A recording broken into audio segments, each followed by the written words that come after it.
Welcome back to Sunrise. One good thing about music, when it hits, you feel no pain. And when it comes to Bob Marley's music, the impact is timeless. Well, this year, the Jamaica Music Museum's Grounation series is honoring the legend as he would have turned 80 years old this year, reflecting on his global influence, revolutionary spirit, and the powerful messages in his music.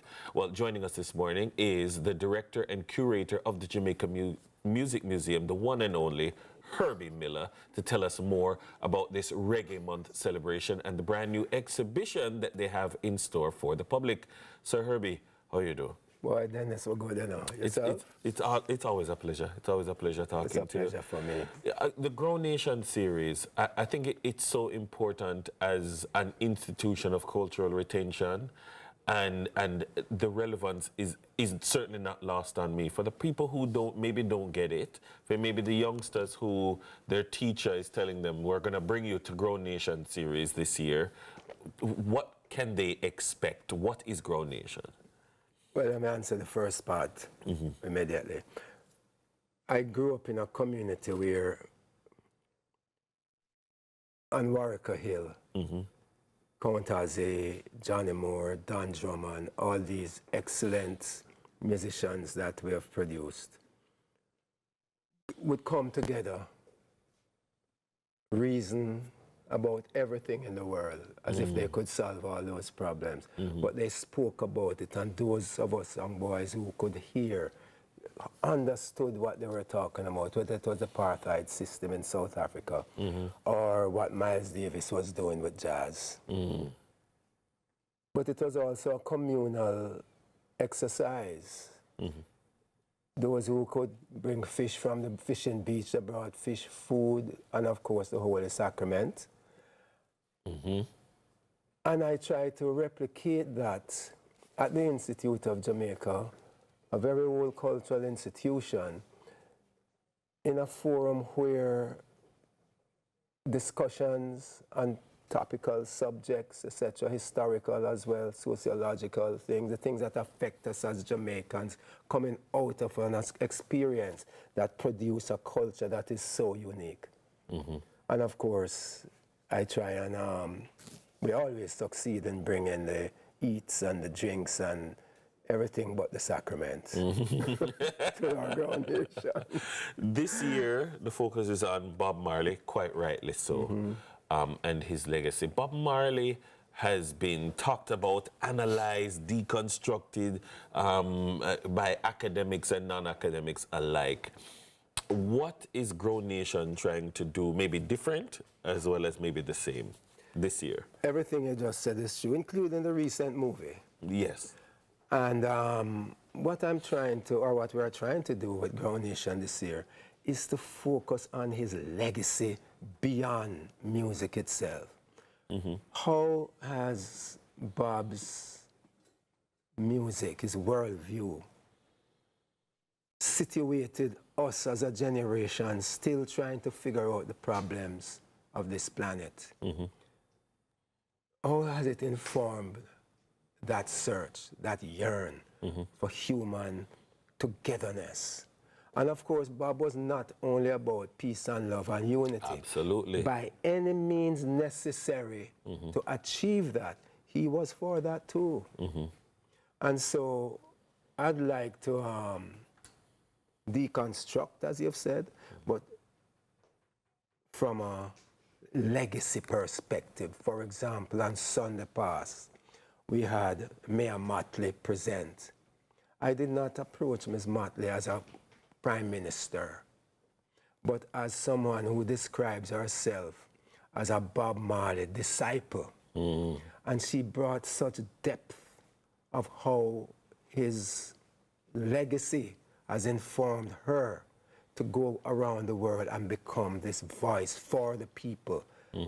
As if to say, she's Bob Marley reincarnated, quoting him and using all of the nuances and the in-your-face Marley lyrics.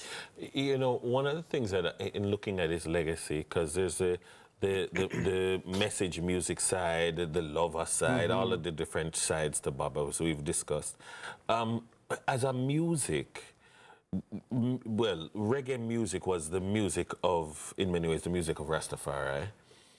Do you find that in looking at his legacy, that that was an area that he maybe was less proficient or less effective in terms of, to this day, music carrying the messages and the themes of Rastafari, the ideology of Rastafari? Well, Bob took Rasta to the world. Rasta did not take reggae to the world. By going into the world with this music, as a Rastafarian, the identity of a Rastaman, because remember, almost every one of the artists was a bald before dreads. True, true. And they not only did they take Rasta, they took a whole way of life, healthy living, exercise, etc., etc., etc. And Bob spearheaded that. The rest of us merely followed and emulated. I get that. I appreciate that. This year, alongside Grounation itself, you're going to be launching a very important exhibition from African to Jamaican music and black culture. I really am excited to see this. I really want the Caribbean studies teachers, the sixth formers, the history teachers of fourth and fifth form, I really want people to pull out the youngsters that they can see it. If they pull them out, what are they going to see at this exhibition? It is contextualized around Kamau Brathwaite's idea of creolization. Creolization. So from African to Jamaican, something happened in between that to make us Jamaican. And that is how we took a whole African culture, a whole African self, outside of African plantations in the West, to create a culture, be it African American, Brazilian, Cuban, Haitian, Jamaican, whatever. Each has a unique culture. From the gods we worship, the ancestors, the way we walk, talk, cook, name it. It derives out of the slave experience that we creolize. And as Mr. Lee would say, wheel it and turn it into something else. And that's what they will see. For example, in the very opening of the exhibition, you'll see an Igungun costume and an Igungun mask, which is a masquerade in Nigeria, to a Pichi Pachi costume with a Pichi Pachi mask, which is very similar but different, even in construct. But you can see the connection, and you'll see the connection from African rituals and music into our own Kumina, revival, Rastafari, right down to ska, into reggae, and so on. And you'll see how it is that tradition that informed that whole development of our unique culture. From when can they see this, and how, where? The exhibition is still a work in progress. It's basically there, it's just to be tagged and labeled, but it has been opened to the patrons of Grounation as of Sunday. So come early, browse the exhibition. The official opening will be announced later on. So right now, only for Grounation, not throughout the week, it's open to those who attend. And let me just say this. We're accustomed to the support Grounation gets.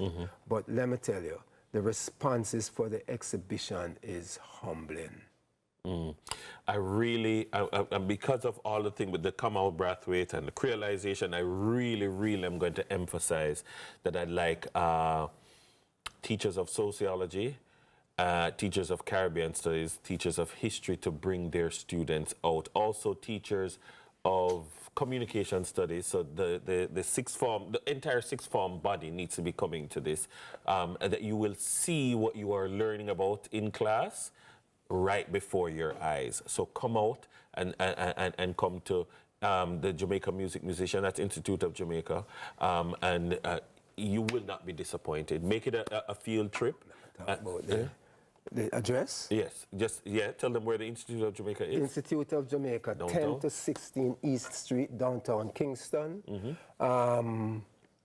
corner of Tower Street, entrance on Tower Street, gates at doors open at 1, and we kick off at 2. All right.